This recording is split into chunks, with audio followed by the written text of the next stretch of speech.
Merci à la Société ivoirienne de pédiatrie et en particulier à Madame le professeur Evelyne Ouenou et toute son équipe, tous les jeunes qui l'entourent. Merci à Drépavi, à la Fondation LIA et merci à tous les collègues présents donc, pour ce partage à l'occasion de ce webinaire. Alors, je suis chargé de vous parler des complications de la drépanocytose chez l'enfant. Un sujet qui est assez vaste et comme nous le verrons tout à l'heure, je vais essayer d'aborder en essayant de pointer les questions qui sont certainement les plus problématiques, en particulier les plus fréquentes ou bien celles pour lesquelles il y a un consensus assez clair sur les modalités de prise en charge. Donc, comme vous l'avez constaté depuis le début de ce webinaire et qu'on le savait déjà depuis toujours, la drépanocytose donc est une maladie qui est grave et sa gravité réside sur deux points. D'abord, sa morbidité du fait de trois éléments essentiels. L'anémie hémolytique chronique à vie avec toutes les conséquences liées à cette anémie hémolytique chronique. Les crises vaso-occlusives récurrentes qui peuvent apparaître comme des symptômes, mais parfois peuvent prendre l'allure de complications lorsqu'elles sont hyperalgiques. Les séquelles des complications, qu'elles soient des complications aiguës, telles qu'un accident vasculaire cérébral, ou bien de complications chroniques comme une océonécrose de hanche ou autre. La deuxième raison pour laquelle la drépanocytose est considérée comme une maladie grave, c'est à cause de sa létalité. La létalité est essentiellement due aux complications aiguës, notamment dans l'enfance, raison pour laquelle nous allons essentiellement parler de ces complications-là, puisque nous sommes dans un secteur pédiatrique, mais également par les complications chroniques, surtout les atteintes viscérales. Et ça, c'est surtout une problématique que l'on rencontre à la fin de l'enfance, dans l'adolescence et à l'âge adulte. Mais il y a également des complications chroniques qui peuvent survenir très tôt d'ailleurs dans l'enfance. L'amélioration de la qualité et de l'espérance de vie des patients drépanocytaires repose sur un diagnostic précoce d'abord.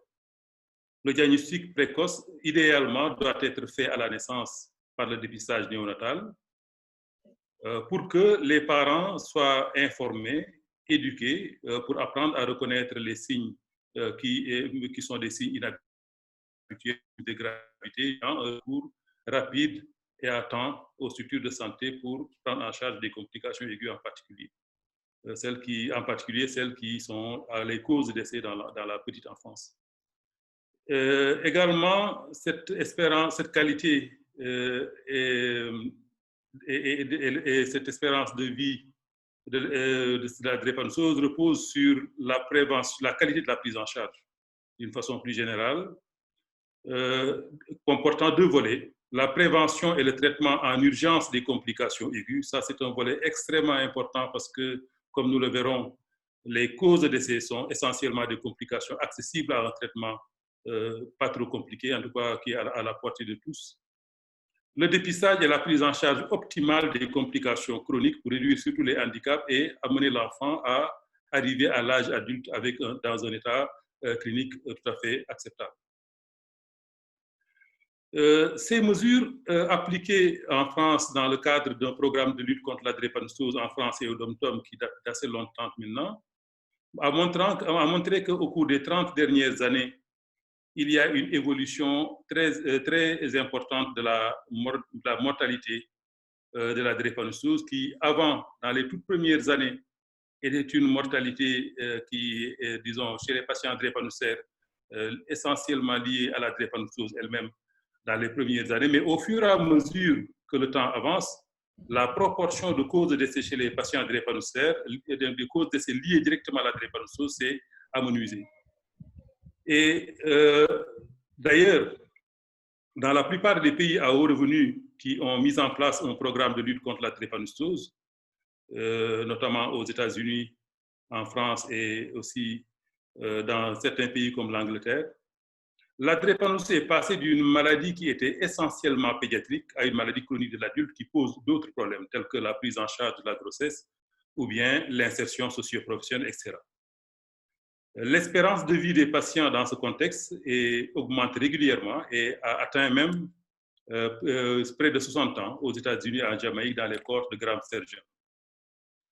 Pendant ce temps, en Afrique subsaharienne, il y a certains travaux estiment que 50 à 90% des enfants n'atteignent pas leur premier anniversaire. Ce chiffre, je l'ai tiré d'un travail qui a été publié par Gross et Odame et le collaborateur. Mais également, c'est un chiffre que souvent on évoque. Nous sommes en train de le vérifier à travers une étude sur l'impact de la drépanocytose sur la mortalité infantile-juvénile dans plusieurs pays d'Afrique. Mais ce qu'on constate, c'est que quand on compare la prévalence de la drépanocytose à la naissance et celle observée chez les adultes, on constate qu'elle est 10 fois plus importante, disons 10 fois plus fréquente à la naissance qu'à l'âge adulte, ce qui veut dire que beaucoup de personnes sont décédées entre-temps avant d'arriver à l'âge adulte. Alors, ces causes de décès, comme je l'ai indiqué au tout début, sont essentiellement les complications, surtout aiguës dans l'enfance, mais également certaines complications chroniques.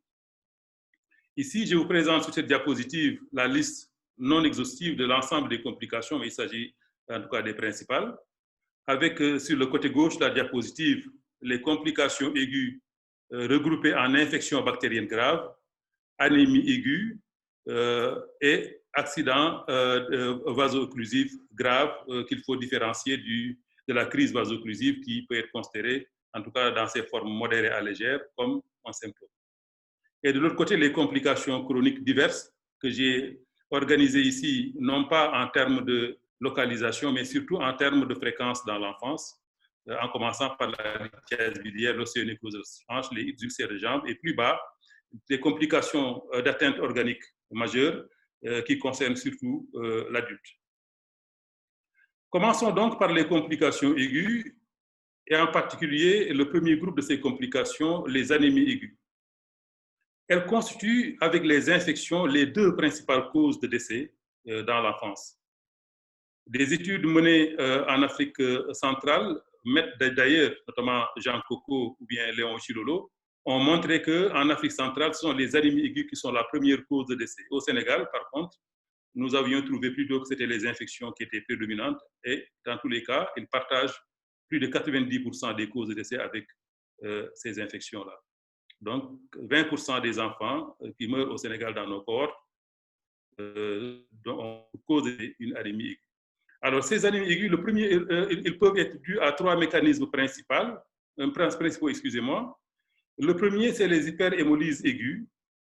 Le deuxième mécanisme, c'est l'érythroblastopénie aiguë transitoire. Et le troisième mécanisme, c'est la séquestration splénique aiguë. Concernant les hémolyses aiguës, souvent, elles sont déclenchées à l'occasion d'une infection bactérienne ou bien d'une infestation palus, comme l'a dit tout à l'heure le professeur Dapadiallo, et parfois tout simplement une crise vaso-occlusive dont le facteur déclenchant est plutôt lié à l'environnement ou bien au comportement de l'enfant, etc., et qui se complique donc d'une hyperhémolyse aiguë. Les signes qui attirent l'attention, c'est à la fois l'aggravation de l'anémie. Vous constaterez avec moi que cette aggravation de l'anémie est un élément constant dans toutes les formes d'anémie aiguë et du drépanocytaire. Mais les signes qui l'accompagnent permettent de s'orienter vers la cause de en tout cas le mécanisme de cette anémie aiguë. Donc, l'aggravation de l'anémie ici est accompagnée sur le plan clinique par une accentuation de l'ictère ou bien l'apparition d'un ictère, en tout cas qui est franc, qui témoigne de l'accentuation de l'hémolyse qui était déjà là, une hémolyse chronique, mais qui est devenue plus importante lors de cet épisode de déglobulisation. Et les signes cliniques sont une diminution du taux d'hémoglobine de base.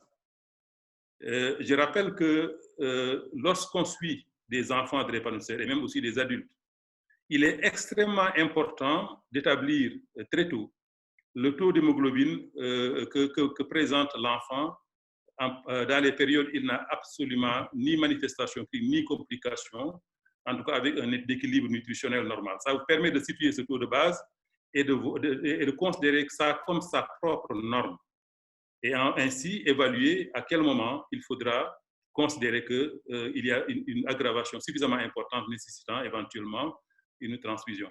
Et dans le cas des anémies aiguës, d'une façon générale, ce taux de base diminue de plus de 2 points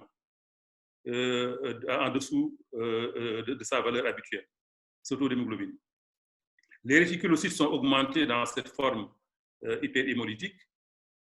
Et on constate également un taux de bilirubine libre élevé avec de la lactucodésodésinase également qui est élevé.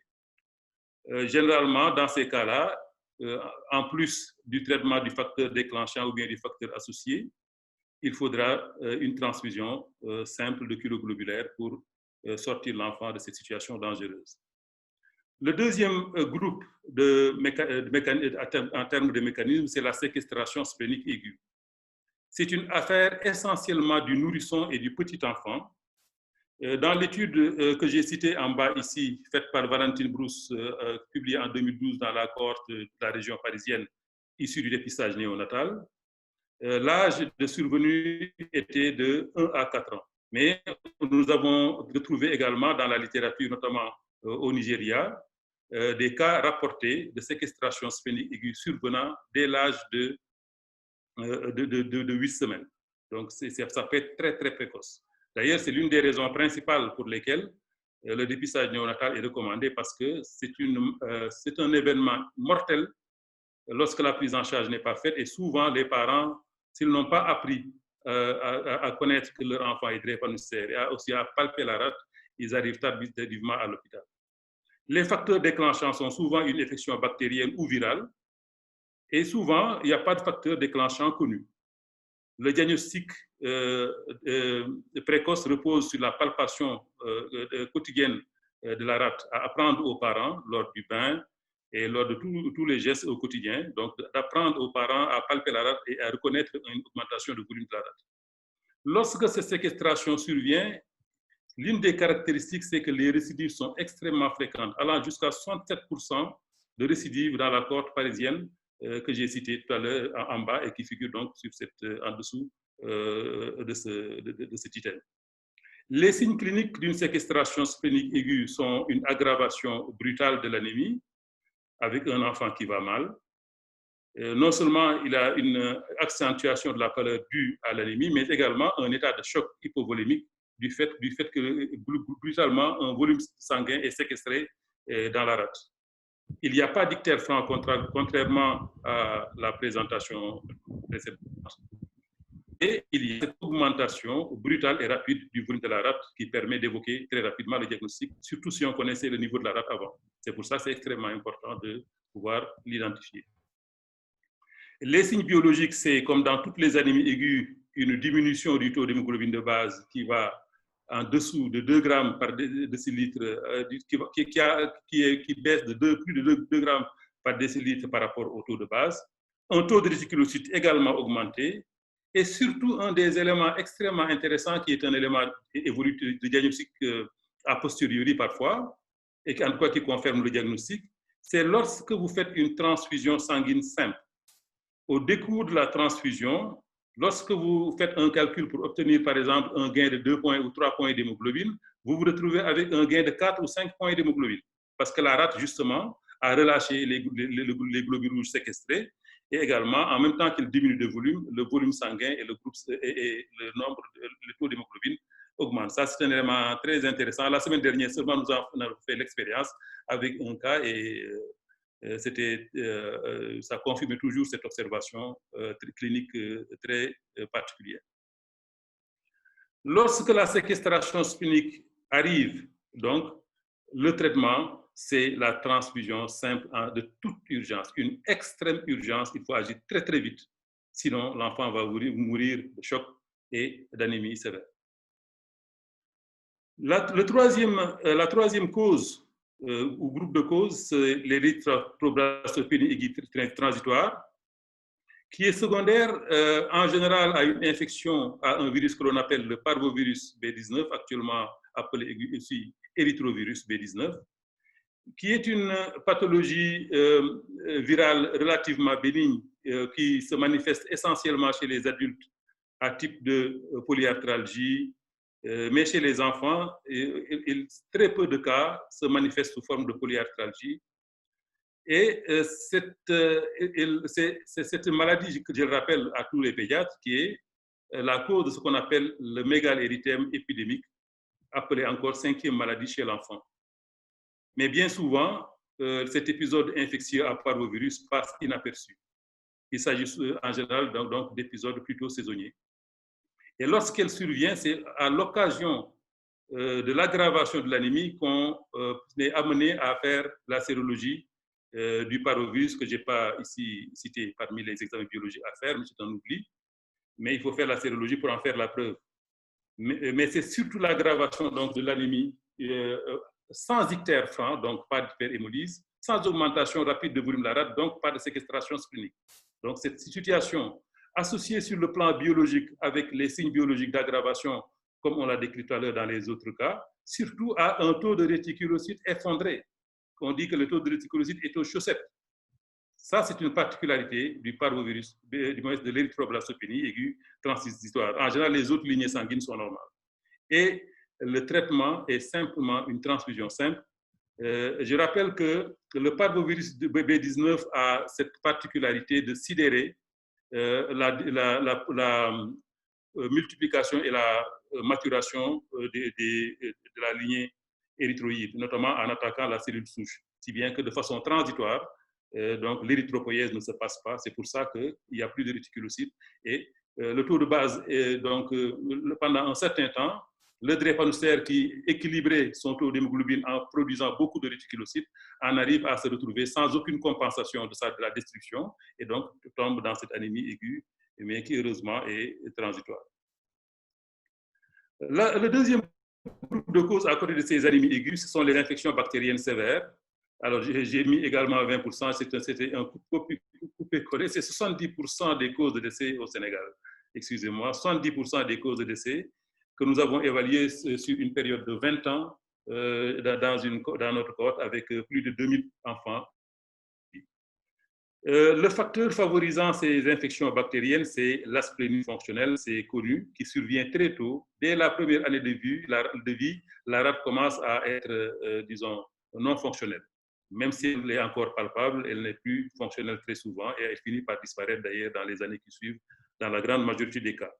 Les infections considérées comme graves ici concernent les pneumonies, les méningites aiguës bactériennes, les septicémies et les infections ostéo-articulaires. Cependant, les enfants ont énormément d'autres infections beaucoup plus modérées à légères, telles que les angines, etc. Donc, nous n'avons pas comptabilisé ici parmi la liste des infections bactériennes sévères. Elles sont souvent associées à des crises vaso-occlusives, dont elles sont souvent d'ailleurs le facteur déclenchant à cause de la fièvre, et également une anémie hémolytique aiguë, ce qui est, comme nous l'avons dit tout à l'heure, dès que l'infection survient, ben c'est ça, c'est comme l'a dit Dapat tout à l'heure, qu'il soit le paludisme ou autre, il a tendance par le biais de la fièvre de déclencher l'hémolyse. Et comme c'est un phénomène d'accentuation de la falciformation, il y a des globules rouges qui restent de façon irréversible falciformés. Et donc, il y a donc une accentuation de l'hémolyse. Donc, souvent, lorsque vous avez une infection bactérienne grave, vous avez derrière également une crise vaso-occlusive et une anémie hémolytique sévère. Donc, ça complique la situation. Les germes les plus fréquents avant que les programmes de vaccination actuels ne soient appliqués, c'était surtout les bactéries encapsulées, qui sont des bactéries qui traditionnellement sont détruites par la rate. C'est le cas de Streptococcus pneumoniae, qui est l'ennemi public numéro 1 chez le drépanocytaire, d'ailleurs justifiant que dans la prévention qu'on utilise la pénicilline orale. Également, il s'agit de l'hémophilus influenzae B, qui est responsable de pneumonie, de septicémie et de méningite, de salmonella typhi, mais surtout des salmonelles majeures, parce que quand on dit infection à salmonelle chez le drépanocytaire, on pense à salmonella typhi, mais en fait, ce sont les salmonelles Müller qui sont les plus grandes causes d'infection à salmonelle chez le drépanocytaire, et ils sont responsables d'infections ostéo-articulaires, notamment d'ostéomyélite aiguë. Et aussi le staphylocoque qu'on rencontre fréquemment, surtout en termes de fréquence de germes, avec la vaccination. Donc, elle est en train de suppléer les autres germes donc dans la liste des germes les plus fréquents. Ici, je vous montre quelques aspects particuliers de des infections osseo-articulaires chez le drépanocytaire qui en font une problématique très spécifique.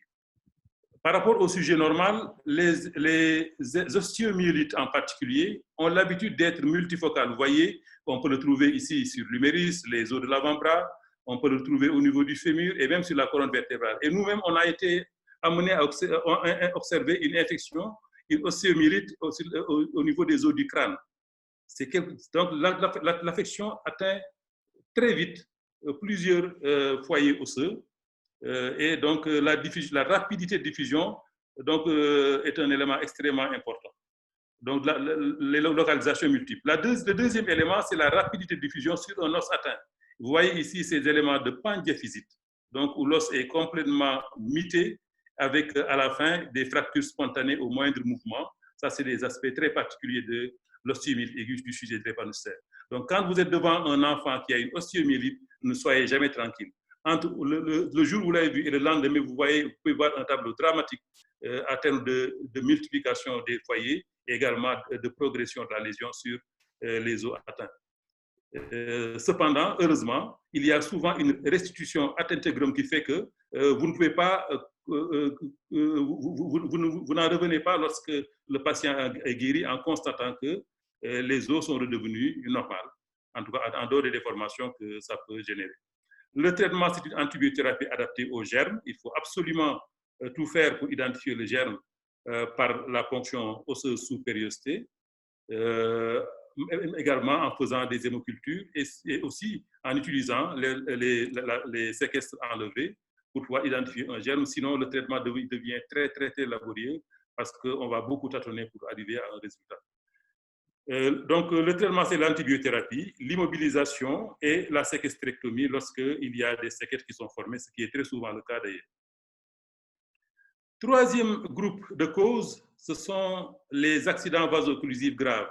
On les appelle ainsi pour les distinguer des crises vaso-occlusives habituelles qui font que l'enfant se plaint pendant quelques minutes. Bon, après, il dit que ça s'est calmé ou bien il a des douleurs, mais il va quand même à l'école. Ça, c'est des crises vaso-occlusives qui sont plutôt simples et qui sont dues souvent à une obstruction des vaisseaux des capillaires, des vaisseaux sanguins périphériques. Mais lorsque les atteintes, les occlusions concernent de gros vaisseaux sanguins, notamment sur certains organes comme le poumon ou bien le cerveau, ça donne de véritables accidents vaso-occlusifs.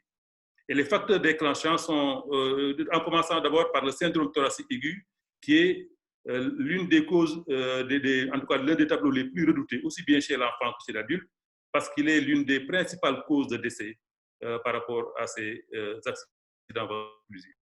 Le facteur déclenchant de ces syndromes thoraciques aigus peut être une crise vaso-occlusive initiale qui est devenue hyperalgique avec libération d'emboles graisseux, notamment les crises localisées au niveau du bassin, mais également une infection pulmonaire. D'ailleurs, souvent, on se pose la question de savoir est-ce que oui ou non c'est l'infection qui est responsable devant les lésions radiologiques qu'on observe, ou bien c'est une embolie pulmonaire.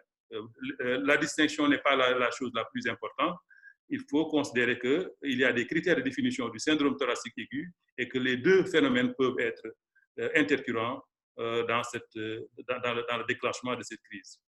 C'est une importante cause de mortalité donc, que je disais, et il faut savoir l'identifier à travers des critères de définition qui sont actuellement universellement reconnus, c'est-à-dire la fièvre, les douleurs thoraciques, la gêne respiratoire ou dyspnée, et l'existence d'une opacité ou bien généralement un infiltrat parenchymateux récent à la radiographie. On peut mesurer la saturation en O2 qui ne fait pas partie obligatoirement des critères de définition, donc qui sera diminué. Et le traitement, donc je n'y reviens pas, le docteur Dora Bachir, que je salue au passage, en a largement parlé. Et donc, il s'agit de la réanimation respiratoire, l'antibiothérapie, l'échange transfusionnel et peut-être d'autres méthodes sur lesquelles, dont elle a certainement parlé. Souvent, la récidive de ces syndromes thoraciques aigus amène à considérer la nécessité de mettre le patient sous hydroxyurée, soit dès la première complication ou bien, en tout cas, à l'occasion de la première récidive. L'autre accident vaso-occlusif grave, c'est les accidents vasculaires cérébraux. Ils surviennent souvent sur un terrain de vasculopathie cérébrale préexistante, qui est un phénomène plutôt chronique. Et la fréquence se situe d'une façon générale entre 5 et 10% des enfants. Donc, dans l'étude de Owen Frempong au Ghana, ça concernait 11% des patients avant l'âge de 14 ans. Et l'âge de survenue peut être très précoce. Donc, des AVC, un AVC chez un enfant, en contexte, en tout cas africain, doit faire penser en premier lieu à une drépanocytose, en particulier une drépanocytose homozygote ou bien S-bêta-0-thalassémie. Il s'agit habituellement, en effet, d'accidents vasculaires cérébraux ischémiques et dans de rares cas, surtout chez l'adulte, mais ça, puisque nous parlons d'enfants, c'est pourquoi je considère que cette forme est plutôt rare. Il peut s'agir d'accidents hémorragiques. La particularité de ces AVC, c'est la récidive. Elle survient dans 50% des cas dans les 2 ans qui suivent le premier accident. C'est un phénomène particulier qu'on ne retrouve pas chez les AVC des adultes dus à d'autres causes. La récidive, la répétition de ces accidents est un phénomène extrêmement particulier aux drépanocytaires. Les signes cliniques n'ont absolument rien de particulier par rapport aux AVC d'un adulte. C'est un déficit moteur brutal, parfois des convulsions ou des troubles de la conscience. Et le scanner ou l'IRM cérébral de préférence permettra d'établir le diagnostic en montrant très souvent des foyers d'infarctus récents, mais souvent aussi des foyers d'infarctus anciens qui montrent qu'il y avait des accidents silencieux qui se sont passés avant l'accident qui a révélé le diagnostic. Il faudra, dans la mesure du possible, en tout cas c'est recommandé, de faire une angiographie cérébrale qui va montrer les obstructions vasculaires, également les phénomènes de revascularisation pour contourner le territoire obstrué, qui donnent des phénomènes de moya-moya qu'on voit, qui sont classiquement décrits. Le traitement, c'est d'abord au moment de l'accident de faire au moins une transfusion simple et si possible un échange transfusionnel, ensuite de considérer ultérieurement un programme d'échange transfusionnel ou lorsque ce n'est pas réalisable, de considérer l'utilisation de l'hydroxyurée. Il y a de nouvelles directives que j'ai vues dans les bibliographies. On donne encore une place importante à l'hydroxyurée, même si on sait qu'elle donne des résultats moins bons du moins que les échanges transfusionnels. Mais c'est quand même adapté à notre contexte. Alors ici, un exemple d'AVC ischémique. Vous voyez aussi, ici, souvent les accidents surviennent au niveau de la cérébrale moyenne, en tout cas sur les artères qui naissent du polygone de Willis. Et vous voyez ici, il y a une obstruction avec souvent des phénomènes de revascularisation qui vont se passer en aval de la zone obstruée et au scanner et à l'IRM, on va voir des lésions, des zones donc, qui sont des zones où il y a un infarctus et qui sont responsables de la sémiologie déficitaire observée. Autre accident vaso-occlusif grave, c'est le priapisme aigu, qui ne met pas en jeu le pronostic vital, mais pose beaucoup, met en jeu le pronostic fonctionnel, au moins au niveau de la sexualité de l'enfant. Sa fréquence est difficile à déterminer. Au Sénégal, nous avions fait une étude avec Badoué en interrogeant systématiquement les parents et les enfants, les garçons que nous suivions en consultation, et nous avions trouvé que 9,3% des garçons déclaraient avoir déjà présenté un épisode de priapisme, alors que nous n'en avons constaté sur le terrain que chez 2% des garçons. Alors, s'il s'agit souvent d'épisodes, il peut s'agir d'épisodes aigus, mais des épisodes aigus, qui sont des épisodes extrêmement dramatiques, sont précédés d'épisodes de priapisme intermittent qui durent quelques minutes.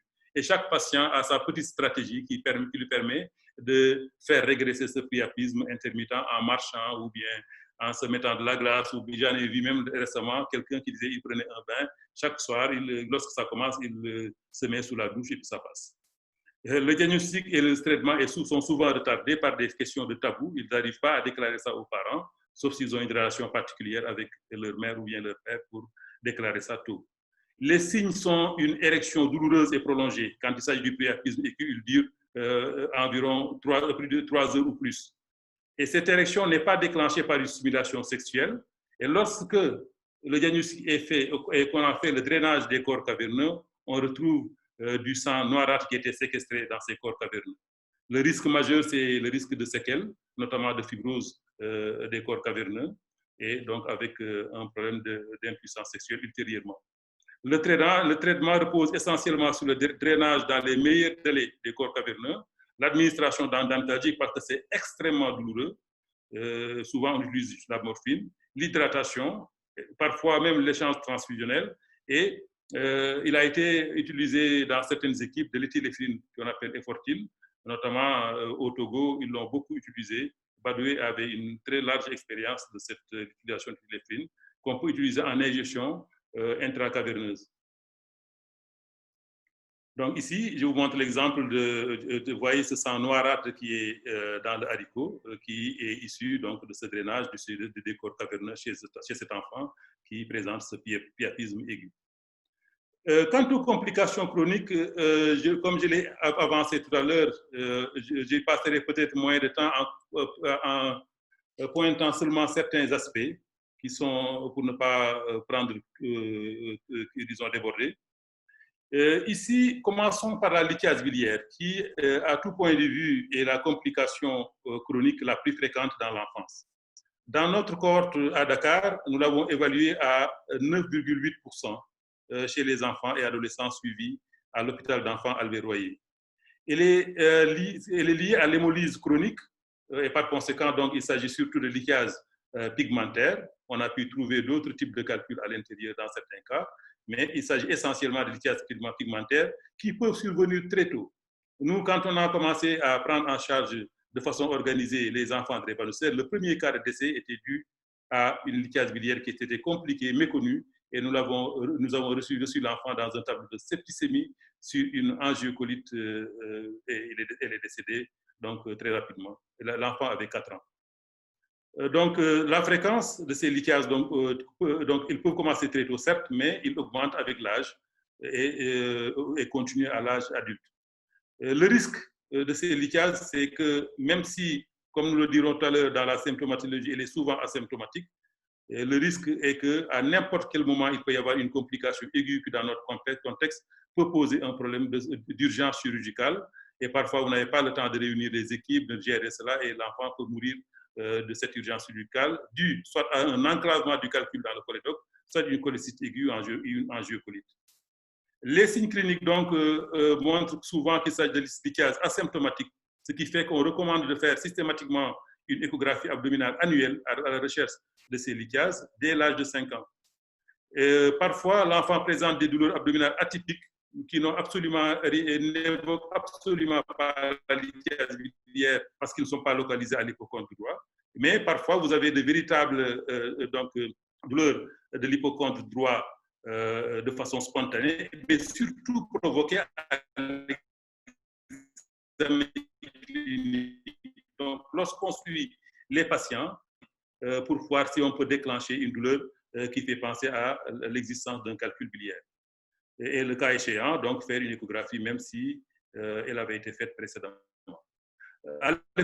Cette échographie, justement, va montrer, dans certains cas, lorsque le calcul s'installe au début, ça peut être simplement une boue biliaire que les anglo-saxons appellent un sludge, qui a montré, il y a une très belle étude qui a été faite et qui a montré que cette boue biliaire est une situation juste transitoire, elle va finir par constituer un véritable calcul.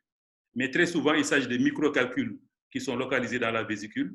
Et lorsqu'on les constate, même si c'est un tableau asymptomatique, il faut absolument programmer une cholécystectomie systématique et de préférence par célioscopie. Parce que la célioscopie permet nous, dans notre expérience avec les équipes de chirurgiens avec qui nous travaillons, nous avons fait plusieurs publications dans ces célioscopies pour cette cholécystectomie par célioscopie.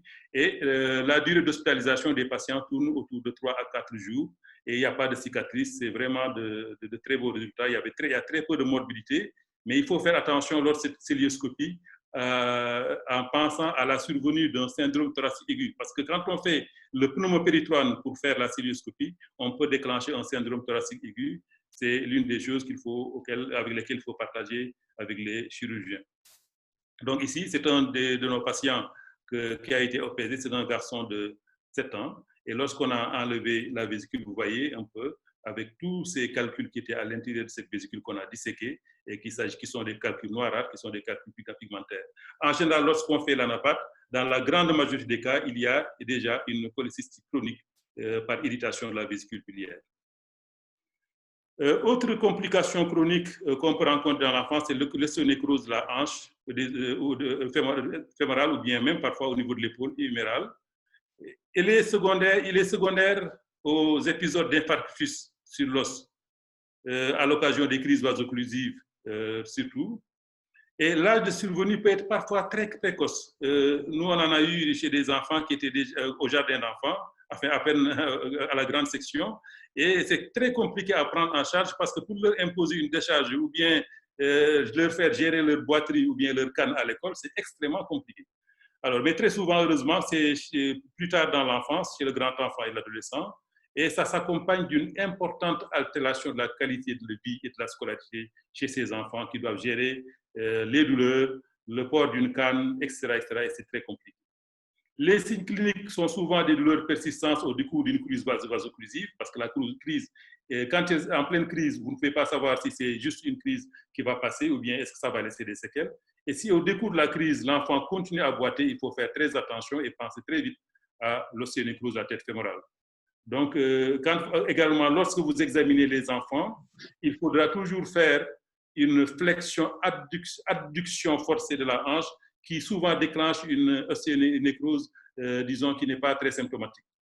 L'imagerie permet d'établir le diagnostic et montre souvent une épiphysie, notamment un aplatissement de la tête fémorale ou bien la tête humorale, avec rupture du sein obturateur.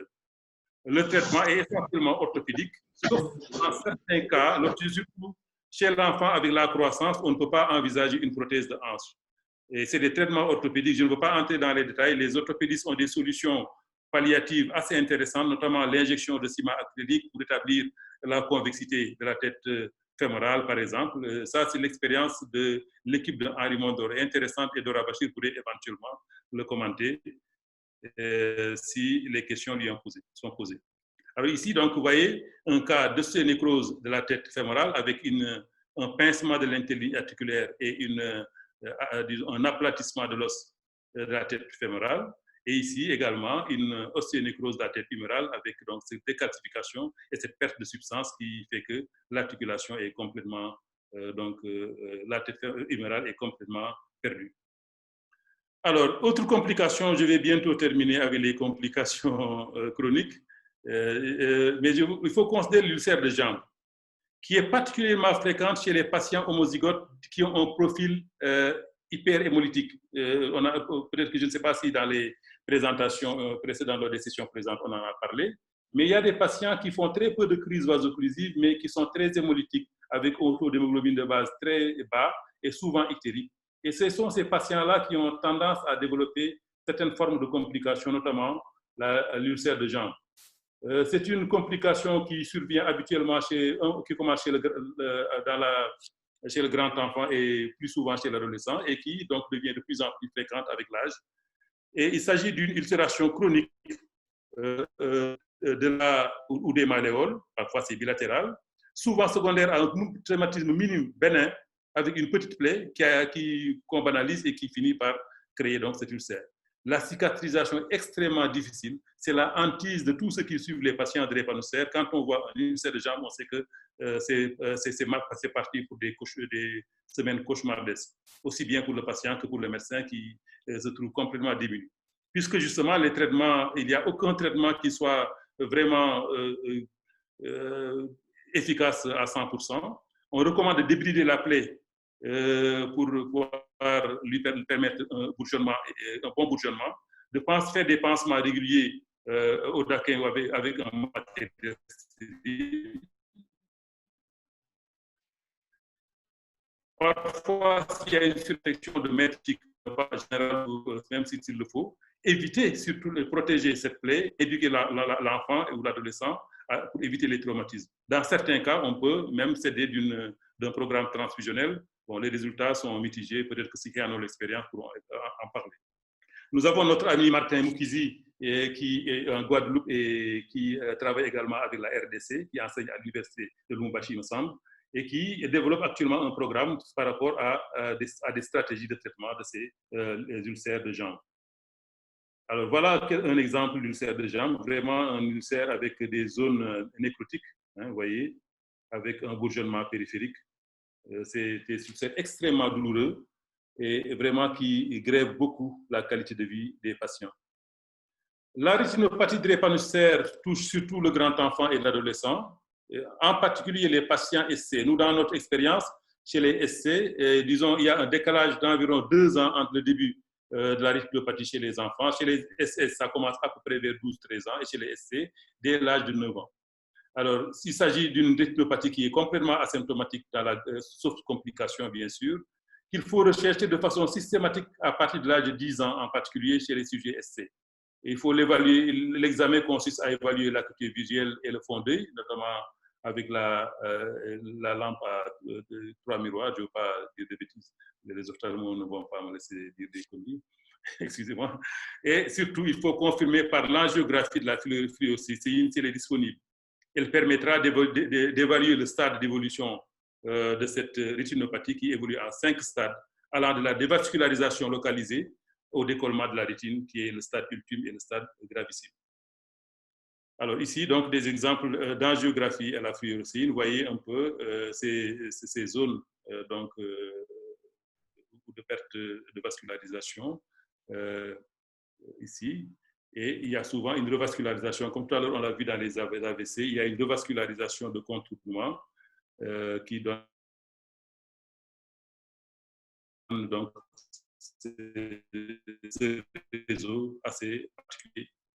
Autre complication sur laquelle il faudra parler, c'est la vasculopathie cérébrale, puisque nous avons parlé des AVC qui ont complications aiguës, et en fait les AVC surviennent sur un terrain de vasculopathie cérébrale qui s'est développé progressivement et qui s'installe très tôt dans l'enfance. Dès l'âge de 2 ans, ça peut s'installer, surtout chez les patients SS et bêta-zérothalassémiques. Il fait donc le lit des AVC et sa recherche doit être systématique. Dans tous les programmes, il est recommandé de faire un dépistage systématique par l'échodoppler transcrânien annuel à partir de l'âge de 2 ans et jusqu'à 16 ans.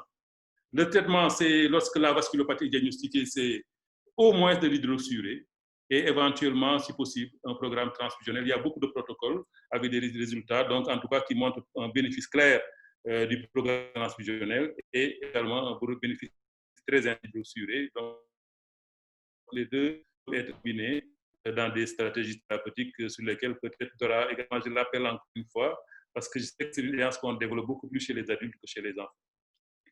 Je vais quasi finir avec la néphropathie drépanocytaire, qui est une atteinte rénale qui est à la fois glomérulaire et tubulaire, mais surtout c'est l'atteinte glomérulaire qui va se révéler très tôt. L'atteinte tubulaire donne souvent lieu à une polyurie. Bon, ça pose beaucoup moins de problèmes, mais c'est surtout l'atteinte glomérulaire qui pose problème. Donc, il s'installe de façon insidieuse, surtout chez les patients SS, bêta-0, surtout ceux qui sont très hémolytiques, avec un taux d'hémoglobine de base assez bas. Alors, ça concerne, excuse-moi, j'ai dû faire une erreur dans cette diapositive. Hein, ça, c'est des éléments qui concernent l'hypertension artérielle pulmonaire, cardiovasculaire, excusez-moi. Donc, lorsque la néphropathie survient, on met en œuvre un programme d'échange transfusionnel et on peut également associer un traitement par l'hydroxyurée. Léon Tirolo en a largement parlé. Ici, dans une large étude qui a été faite en 2012-2013 dans différents pays, dont le Sénégal, quand on a extrait les données chez les enfants, on a pu voir que lorsque la néphropathie glomérulaire survient, l'un des premiers signes, c'est la microalbuminurie. Elle survient déjà chez les enfants qui sont en âge entre 5 et 10 ans. Et donc, du moins, c'est très tôt, avant 5 ans, j'allais dire. Mais au fur et à mesure, cette microalbuminurie augmente avec l'âge. Et dès l'âge de 5 à 10 ans, apparaît une macroalbuminurie. Donc, qui devient de plus en plus importante avec l'âge. Et ça va continuer pour devenir particulièrement importante à l'âge adulte. Et c'est l'âge, surtout à l'âge adulte, qu'apparaissent les manifestations d'insuffisance rénale. On les voit très rarement chez l'enfant. Et souvent, quand elles surviennent, elles se manifestent d'abord par une diminution du taux d'hémoglobine de base, par une diminution de la sécrétion d'érythropoïétine. Ici, également, on voit, par exemple, en comparant les sujets AA ou AS, les sujets SL et SS, on voit que les sujets SS ont tendance à développer déjà une clairance de la créatinine qui est déjà élevée, plus que, en tout cas, dans les autres groupes. Et ça apparaît très tôt dans l'enfance. Alors, pour finir avec les complications chroniques, on parlera rapidement de la cardiomyopathie drépanocytaire qui survient beaucoup plus à l'âge adulte que dans l'enfance ou l'adolescence. qui, comme les autres atteintes viscérales décrites tout à l'heure, concernent surtout les patients SS et les S-bêta-zérothalassémiques, avec ayant un taux d'hémoglobine trop bas. L'évolution vers l'insuffisance rénale, disons, là aussi, survient à l'adolescence. Et il faudra donc faire le traitement essentiellement par l'administration, par le programme transfusionnel et l'hydroxyurée, éventuellement l'hypertension artérielle pulmonaire, qui est un des signes essentiels qu'on diagnostique par l'échodoppler transcrânien, l'échodoppler cardiaque, donc va donc être un des éléments de base de la prise en charge.